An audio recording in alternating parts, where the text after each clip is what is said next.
এই রোনালদোকে চেনেন, যে রোনালদো মুসলিম না হয়েও ফিলিস্তিনিদের পাশে দাঁড়াতে বিশ্বকাপের প্রীতি ম্যাচে ইসরায়েলি প্লেয়ারদের সাথে ক্ষোভে শার্টও বদলাননি। চেনেন কি এই রোনালদোকে, যে রোনালদো 2013 সালে জয় করা ব্যালন ডি'অর ট্রফিটি নিলামে বিক্রি করে পাওয়া অর্থের পুরোটাই দান করেন অসুস্থ শিশুদের চিকিৎসায়। ফুটবল মাঠে রোনালদোর অনেক কীর্তির খবর তো শুনছেন।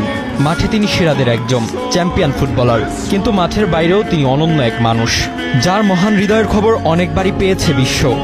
মাঠে যেমন গতিময় ক্রিস্টিয়ানো রোনালদো সবাইকে টেক্কা দিয়ে বল নিয়ে ছুটে যান গোলপোস্টের দিকে, মাঠের বাইরে অসহায় মানুষের পাশে দাঁড়াতে, তাদের প্রতি সাহায্যের হাত বাড়িয়ে দিতেও রোনালদো ছুটে যান সবার আগে।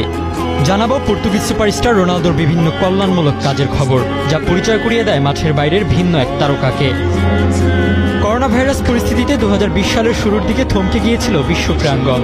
খেলা বন্ধ থাকায় খেলোয়াড়রাও অনেক আর্থিক ক্ষতির সম্মুখীন হয়েছেন। তবুও সে সময় ক্রিস্টিয়ানো রোনালদো